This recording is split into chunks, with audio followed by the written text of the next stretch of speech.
Hey, it's Joe from Uncle Joe Hikes. Let's talk a little bit about clothes and what I'm wearing out on the trail. Now this is just what I have settled on. I keep saying that in these videos, but I can't stress that enough because you have to decide what's going to work for you.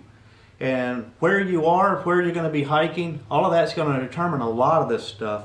I'm going to give you some ideas of what works for me. Now, starting with shoes, I have settled on the La Sportiva Wildcats. I've chosen to go with trail shoes as opposed to boots, though I do have a pair of boots. These are the boots that I picked up. These are Keams. I don't remember the exact model. I probably have them in another video where I talk about what exactly they are. These are really, really good boots. I've had really good luck in them. I will hike in these if the weather's particularly cold. Especially if I'm doing like a day hike type thing and it's really cold. If I knew I was going to be in the snow, I would likely want to be in these very good boots. But the La Sportivas, I really like these. And I got to be honest with you, I have almost zero foot issues in these shoes. I'll get some hot spots late in the day where I might be developing a blister. But for the most part, I don't get any blisters from them. So check those out if you're thinking about moving to shoes. One of the reasons why I moved to shoes, watching a lot of videos and other people hiking after I got rolling, a lot of people started moving away from the idea that you had to have some high top boot to strengthen your ankle so that you wouldn't twist an ankle and that type of thing. Other folks like Andrew Skirka swears by running shoes, trail running shoes. They're lighter weight. These synthetics are going to dry a whole lot faster than a boot. A waterproof boot is not going to do you any good anyway if you're doing a lot of stream crossings, because there's always a hole for water to get in. And once water gets into something that's waterproof, guess what? If it's waterproof on the outside, it's waterproof on the inside. So it's not going to dry very well. So I bought into that philosophy, and these are what, in fact, these very shoes, as you could tell, they're getting pretty worn, are the ones that I did 90% of my Georgia Georgia section hikes of the AT in, and I really like these shoes. I treat them with permethrin to be tick resistant, and I wear them all the time. Really, my opinion, the best hiking shoe out there, but YMMV, your mileage may vary. Inside those shoes, I stuff my feet surrounded by Darn Tough merino wool socks. Why Darn Tough? Besides the fact that they are darn tough, these are a $22 pair of socks. They wanted to get the idea they're $22 each. That's $44, man. They better be some good socks. Well, they are. If you ever tear a hole in one, you just send them back and they send you another one. So once you pay $22 for this pair of socks, that pair of socks represents a space in your life that will always be filled with a pair of Darn Tough socks. I am amazed at how, for something that's pretty thick, how my feet don't get too hot and yet they stay very warm. If it's cold outside, my feet will stay very warm in these. If it's hot outside, they don't get too hot. That's the brilliance of wool, and you just can't beat it. You just can't beat I can't stress enough why you should be wearing these socks. Whatever socks you're wearing aren't going to do you near as good as these. Treat these with permethrin too, make them tick resistant as well, and I'm good to go. Next on my body, I will have a pair of wicking and breathable kind of underwear. I have several different types. I have the ex officios, which are really nice. My buddy calls those man panties, but they're really nice. I also kind of settled into getting a lot of these Under Armours.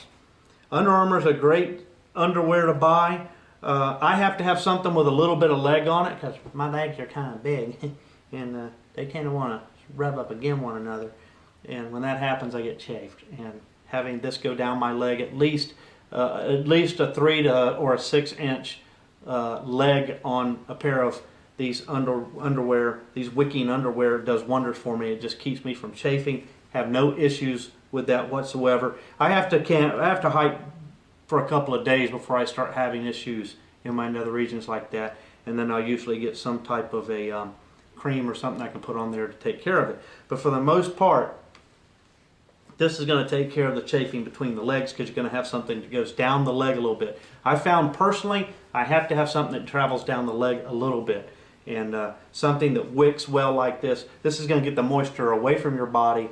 And Under Armour is a good cheap alternative to the ex officios, because you're only going to pay about 20 bucks for this, as opposed to maybe $30 or $40 for the ex officios or something like that. So that's a good underwear. Sometimes I will wear long underwear, like this Patagonia long underwear here.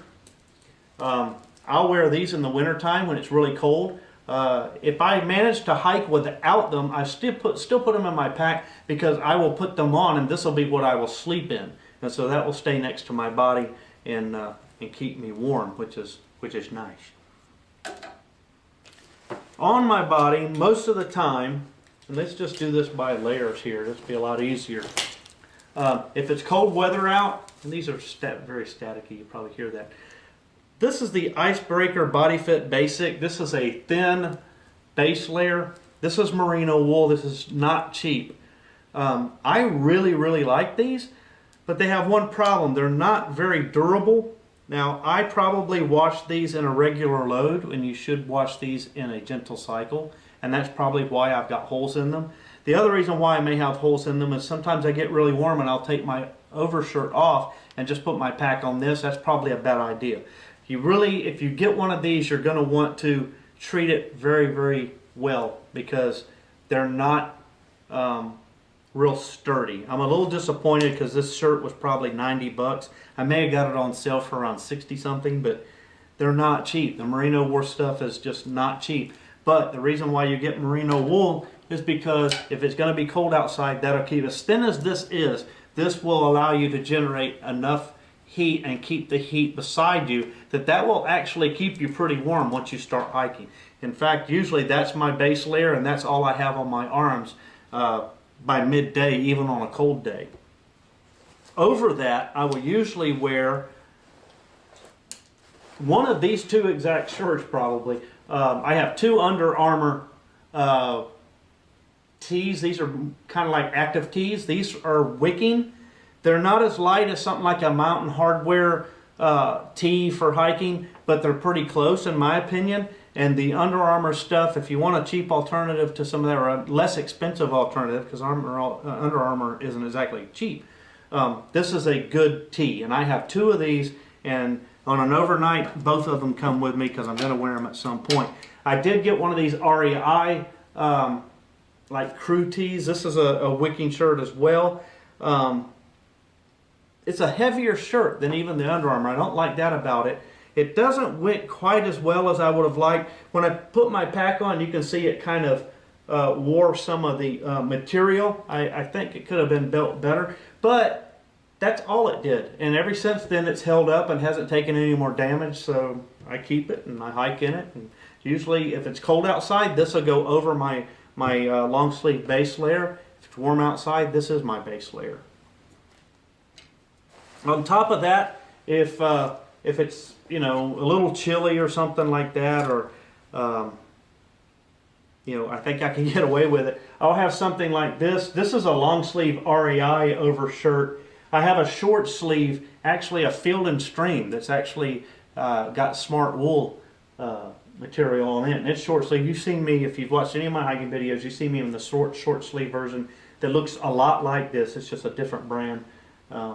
But these shirts, in wintertime or fall, I'll put this on over my base layer, and this will become my primary shirt. Once I get really hot, though, these types of shirts tend to hold a good bit of moisture. Even though they're supposed to wick, sometimes they'll hold a good bit in, and this will get covered in sweat, and I'll pull that off, and that's usually when I'll stick with just the t-shirt with a base layer. So that's what I will hike in most of the time. For pants, I really like these REI convertibles. You can take the bottoms off and turn them into shorts. I do have a pair similar to these that are just shorts. I think they're Colombians. And but I have 3 pairs of these. I treat them with permethrin, and this is my go-to pants. I wear these all the time. I can get down pretty cold without a base layer on underneath these even. and I do very, very well in them. I really like them. I highly recommend the REI convertible. Just a great pant. I mean, it's like I said, I got 3 pairs of them. This is what I will hike in 99% of the time. Unless it's really hot outside, I'll hike in that pair of shorts, or I'll have one of these with the legs off of them and hike in them. So that's what's up against my body. For jackets, I do have a couple of different jackets that I will bring along with me if I think it's going to get cold, or if I'm camping, I want something to wear around camp. This is a North Face vest. I thought it was down, but it's actually synthetic, which is good because I don't have to worry now so much about taking it off. Synthetic nylon. This does a pretty good job of keeping me warm. I can have this on with just my base layer arms sometimes, and I've got maybe a tee, and I'm taking this off probably in a mile or so, even if it's down to like 30. This doesn't stay on me. In fact, 30 actually gets pretty warm. This is my down jacket. I believe this is actually an REI. Yes, this is an REI Co-op. They had this on sale 2 falls ago, I think it was. This is like an 800, maybe a 750 fill. It's not going to be, you know, blizzard type thing, but it's a great jacket to wear. But I have hiked with this. I usually don't hike in it very long unless it's really, really cold.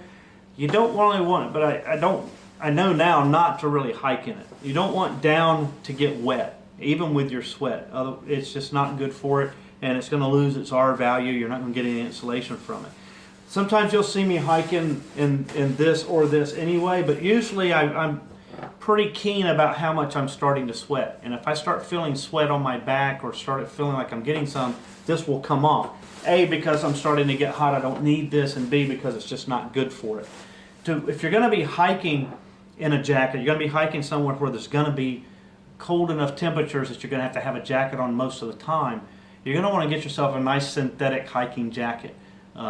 Synthetics can take the moisture of your sweat without compromising very much. They can still insulate you even though they're wet, and so I highly recommend you look at that. Here in the southeast, I don't do a whole lot of hiking in really cold weather. The night it got down to 14, it was only supposed to get in the mid-20s that night, and that day it may have been in the mid-30s, you know, and a long sleeve shirt and a base layer, you know, you're pretty much good, because once you get moving, you want this stuff off of you, not only because you're sweating, but because you're just getting too hot.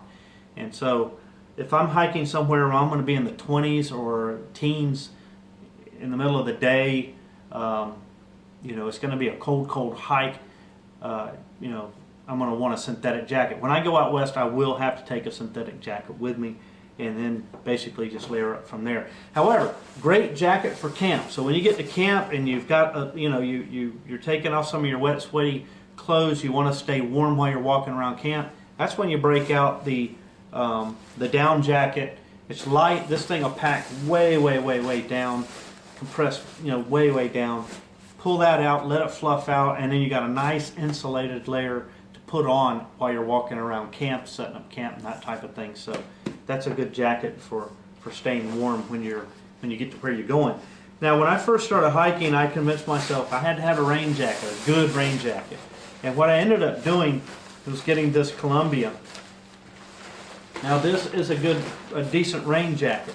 The bad thing is that it's kind of bulky. It's kind of a little bit heavy, and it's dual layered. And as I got to researching more and more, it became clear that this basically becomes an oven, especially if you put it on in the rain in the summertime. And in one of my videos where I hiked up to Hawk Mountain Shelter, I used this, and it just about cooked me.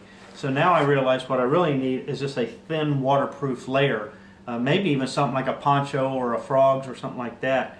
But something like this, overkill. You don't really need something like this. Now, I will pack this in cold weather, because if it's really, really cold outside, I can put my down jacket on, put this over it, and I'm going to be plenty warm. You know, I got nothing to worry about, because I'm just going to be as warm as I want to be. In fact, I may have had this on when it got real cold that morning. I just don't remember. But you can combine these two and have a pretty. In fact, this may be what I take with me to go out with. Between this and a down jacket, I may have everything I need, or get a synthetic type jacket, light that's similar to the down, I should say, and something like this. I don't know. I kept this around anyway because it is waterproof, and I do a lot of kayaking, and this would be a good jacket for something like that, where you're sitting, you're generating a little bit of heat, but not a lot. Not like hiking where you're just like really becoming sort of a little furnace. This might be just the thing for something like that. So I keep it in one of these stuff sacks and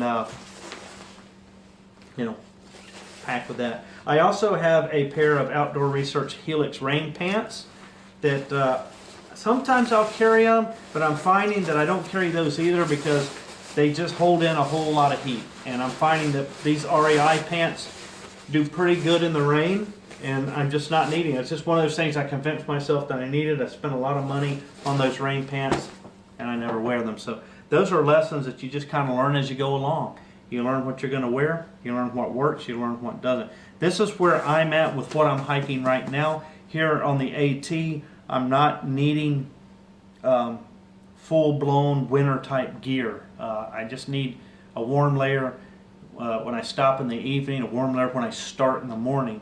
But once I'm in full-blown hiking, most of this comes off. I'm just in a t-shirt, a long-sleeve base layer, my pants, and that's pretty much it. So that's where I'm at with my clothing and what I take with me. I kind of feel like I'm just kind of like not going into a lot of in-depth, but this is really where I settled. So this is a video to tell you where my needle has stopped.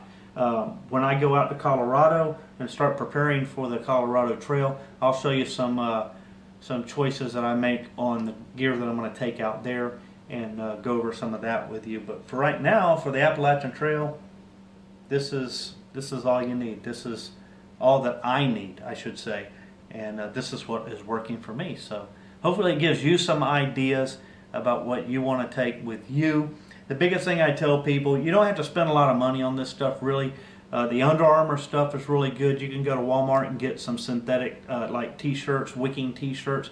That's really all you need up against your body. You want what's up against your body, you want to be able to pull the moisture away. If you're already watching this video and you're interested in hiking, hopefully you already know, never wear cotton. Don't wear jeans, don't wear cotton t-shirts. They can be cool to wear when you get to camp, just to have something to kind of feel softer against your skin than synthetics will. But when you're hiking, you don't want that stuff on. That t-shirt's just going to get heavy and chafe you, and it's just not good stuff. But the Under Armour is a good alternative to some of the more expensive hiking gear, hiking clothes, if you will, that you'll see at REI. I still like the REI shirts. I still like the REI pants. The pants I wouldn't skimp on. I think getting a good set of convertible pants, get yourself 2 pair and you've got all you need. You can always overnight if you have 2 pair. Some people wear the same pants the next day. I'm sorry, I'm just not that guy. If I was doing 5 or 6 days, I might only take 3 pair of pants and just suck it up. But if I'm overnighting, I'm going to take the luxury of taking an extra pair of clothes. That's just what I'm going to do. Do what you want to do, but that's what I'm going to do. But hopefully you've gained some ideas. You've gleaned some ideas from all of this, and figure it out for yourself. But this is what I do. There are also alternatives out there to long sleeve base layers. You don't necessarily have to. In fact, I meant to bring it down to show you. I have a polyester spandex blend shirt that I've used. In fact, the night that it got so cold, my coldest night, you hear me refer to as the 14-degree thing. That's what I was sleeping in. I was sleeping, I think it was in those Patagonia long johns and that spandex polyester shirt. It's a nice base layer. It's not going to keep you quite as warm as something like merino will, but it did just fine for me, and I wasn't too cold. So anyway, we'll get into how I pack my pack here probably in the next video and show you what my sleeping gear looks like. But that's my clothes and what I hike in. Thanks for watching.